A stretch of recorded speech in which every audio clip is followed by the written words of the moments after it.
권영철의 와이뉴스로 넘어가죠. 어서 오십시오. 안녕하십니까. 예, 오늘 권영철 선임 기자는 국회 풍경을 좀 담아오셨다고요. 이제 국회가 20대 국회가 어제부터 시작됐잖아요. 예. 그래서 어쨌든 이제 20대 국회에 대한 기대도 크고 20대 국회가 또 새로운 모습 여소야대 이런 국회이고 국민들은 대화와 타협의 정치를 하라는 명령 아니겠습니까? 그렇죠. 과연 그렇게 할 건지 앞으로 20대 국회에 대한 전망 특히 그중에서 초선 의원들에 대한 기대가 큽니다. 그래서 오늘 와이뉴스에서는 20대 초선 의원들 왜 위협적인가 이렇게 주제를 정해봤습니다. 초선 의원들 왜 위협적인가? 예. 우선 20대 국회 첫날 표정 좀 살펴보셨어요? 말 그대로 사당 사색이었습니다. 야당은 민생을 강조한 반면에 여당인 새누리당은 계파 청산이 좀 화두였다는 좀 다른 점이 있긴 하고요. 예. 원내일당인 더불어민주당은 생계형 채무자 2,525명의 부실 채권 123억 원어치를 소각하는 것으로 20대 국회의 문을 열었습니다. 예, 예. 그리고 더민주 초선의원 22명은 임기 하루 전인 그제 세월호 참사 현장을 방문해서 결의안을 채택하게 됐고요. 예, 예. 국민의당도 오직 민생을 다짐하면서 선명한 야당성을 강조를 했습니다. 안철수 공동대표가 초선 의원들에게 국회의원 배지를 달아주면서 김대중 전 대통령은 초선 의원들에게 자신을 돌아보는 의정활동을 하겠다는 각오로 국회의원 배지를 꼭 착용하라고 했다는 말을 들었다. 이렇게 전하면서 전했고요. 정의당은 국회에서 일하는 청소노동자 35명과의 오찬 간담회로 개원 첫날을 맞이했습니다. 그래요. 좀 색다른 그러네요. 경우죠. 청소노동자들. 예, 새누리당의 20대 국회 첫 의원총회의 화두는 계파 청산이었습니다. 예. 정진석 원내대표는 계파 이야기가 그만 나왔으면 한다. 계파의 발목 잡혀 한 발자국도 못 나간다는 얘기가 나오지 않도록 자제하고 절제해야 한다 이렇게 주문을 했고요. 예.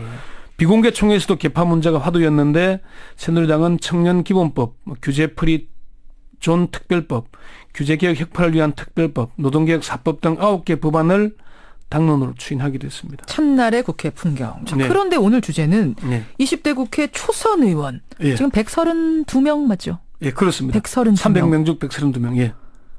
위협적인가? 왜 위협적인가? 이런 주제. 정말 위협적입니까? 다른 때보다는 이제 정치 평론가들이 그런 평가를 합니다. 이번 국회에서는 국회의원 배지를 그냥 준 사람은 거의 없다.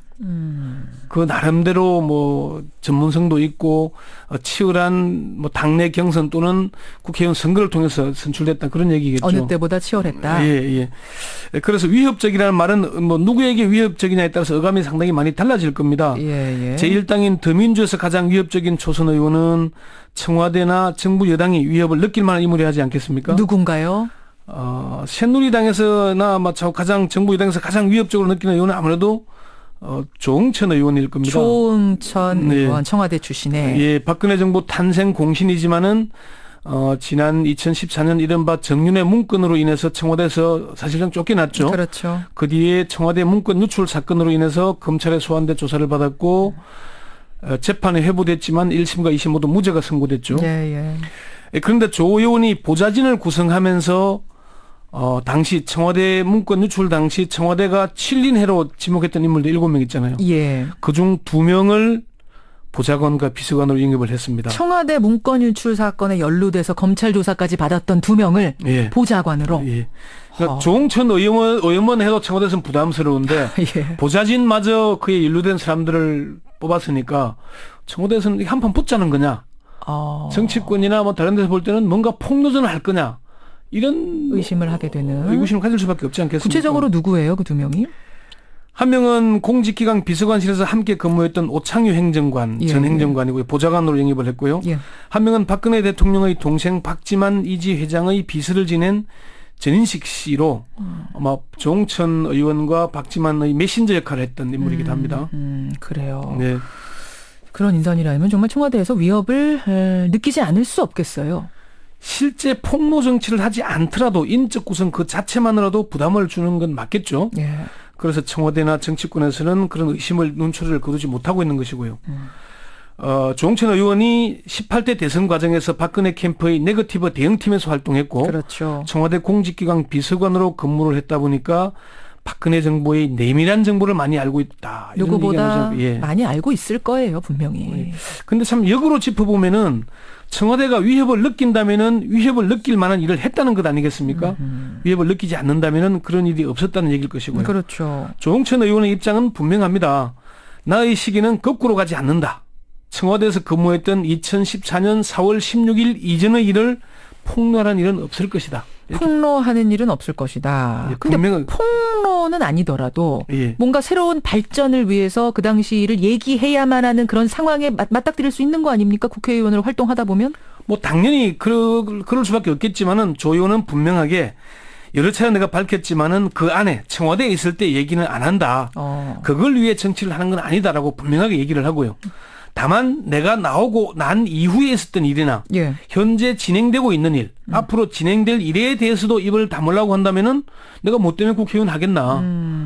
국민의 대표로서 청와대나 정부가 잘못한 일에 대해서는 당연히 비판하고 바로잡을 것이다. 예. 잘못하면은 내버려두지 않아야 한다. 그게 국회의원 책무 아니냐 그렇게 얘기를 했습니다. 그렇게 얘기를. 그러니까 청와대 나온 이후의 잘못에 대해서는 정부 여당이 저지르는 여기에 대해서 내가 맹렬하게 비판하겠다. 예. 예. 근데 왜 그 인선은 보좌진 인선은 그런 두 명을 넣어서 좀 의구심을 갖게 했을까요? 청와대로부터? 뭐 본인은 인선의 기준은 업무 능력과 보안 유지, 인간적인 신뢰라고만 설명을 했는데 예. 조응천 의원 주변에서는 아마 의리 때문일 거다. 의리. 조 의원 때문에 두 사람 다 일자리를 잃었을 것이고 또 그리고 본인이 함께 일을 해보니까 뭐 능력이나 보안 유지 사실 오창규 행정관 같은 경우에는 수사를 받으면서 엄청나게 쪼임을 당했거든요. 예. 조홍천 의원의 뭐 잘못을 부르라 이런 얘기를 했는데도 그래요. 불구하고 난 사실대로만 얘기한다 그러면서 사표를 던지고 나왔단 말입니다. 그런 의리 때문 아니겠냐 그렇게 분석을 합니다. 자, 더민주에서 가장 위협적인 초선 조응천 의원 꼽으셨고 새누리당에선 누가 가장 위협적이라는 평가가 나오나요? 좀 사실 급없는 초선들이 위협적일 텐데 김무성 전 대표가 영웅이라고 지켜 세운 전희경, 신보라 의원들이 야당 저격수로 났을 경우에 야당 입장에서는 예, 사상 논쟁을 일으킬 수도 있지 않겠습니까? 위협적인. 사실 뭐 그렇지만은 그런 논쟁 자체는 또 새누리당에도 부담을 주는 만큼 가장 부담스러워해야 할 초선은 박근혜 정부와 가장 가까운 사람. 박근혜 정부의 뼈대와 골격을 만든 국정운영 디자이너로 불리는 유민봉 전 청와대 국정기획 수석을 꼽았습니다. 저는. 유민봉 예. 전 청와대 수석. 성균관대 행정학과 교수 출신이고 예. 박근혜 정부의 140개 핵심 국정과제를 선정하는 일을 했지 않습니까? 그래요. 유민봉 의원은 그 현 정부 임기까지는 새로운 법안을 개발하기보다는 기존의 국정과제 성과를 내기 위해 제출됐다가 19대 국회에서 자동 폐기된 법안들을 다시 통과될 수 있도록 하는데 최선을 다하겠다. 예. 그를 위해서 박사 출신 보좌진 2명을 영입했다 이렇게 밝혔습니다. 자, 유민봉 의원은 새누리당에서. 네. 국민의당에선 누가 제일 위협적인 초선입니까? 지역구 의원 중에 가장 뭐 젊은 피인 전남 화순 출신 손금주 의원. 손금주 의원이요. 왜요? 판사 출신인데 예.